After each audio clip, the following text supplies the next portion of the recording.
নৌ দুর্ঘটনায় আহত হয়ে দীর্ঘ 15 বছর ধরে মানবেতর জীবন কাটাচ্ছেন ব্রাহ্মণবাড়িয়ার চাপড়তলা গ্রামের মেধাবী ছাত্র নাজমুল ইসলাম ভূঁইয়া রৌনক। টাকার অভাবে সন্তানের চিকিৎসার ব্যয়ভার বহন করা আর সম্ভব হচ্ছে না অবসরপ্রাপ্ত স্কুল শিক্ষক গরিব বাবার পক্ষে। উন্নত চিকিৎসার মাধ্যমে ছেলের স্বাভাবিক জীবন ফিরিয়ে আনতে সমাজের বিত্তবানদের কাছে সহযোগিতা চেয়েছে পরিবারটি।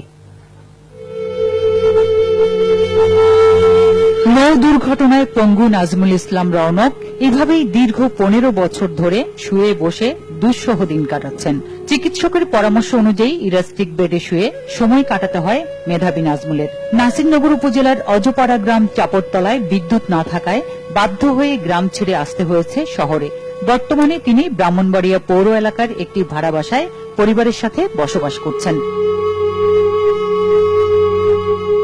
ব্রাহ্মণবাড়িয়ার ইসলামপুর কাজী শফিকুল ইসলাম ডিগ্রি কলেজে দ্বাদশ শ্রেণীতে পড়ার সময় 2001 সালের অক্টোবর মাসে বাড়ি থেকে কলেজে যাওয়ার পথে নৌকার ছই ভেঙে নাজমুলের মেরুদণ্ড ভেঙে যায়। পরে তাকে ঢাকার পঙ্গু হাসপাতাল, সাভার সিআরপি হাসপাতাল ও সিলেট ওসমানী মেডিকেল কলেজ হাসপাতালে চিকিৎসা করা হয়। দুর্ঘটনায় তার শরীরের নিচের অংশ অবশ হয়ে গেছে। দীর্ঘ 15 বছর চলাফেরা করতে না পারায় দিন দিন তিনি আরও অসুস্থ হয়ে পড়ছেন।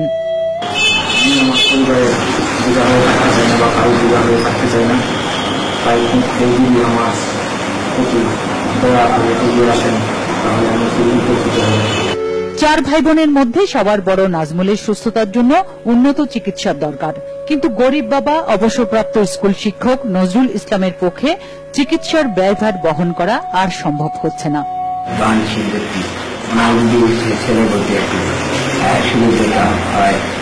সাহায্য সহযোগিতা করে আপনারা যদি একটু দয়া করে আমার এই ছেলেকে একটু সাহায্য করেন, তাহলে আমার এই ছেলে যে কোনো একটা কাজকর্ম করিয়া দুনিয়াতে চলতে চায়। নাজমুল স্বাভাবিক জীবন ফিরে পেতে চান, ঘরে বসে যে কোনো কাজ করে জীবন নির্বাহ করতে চান তিনি।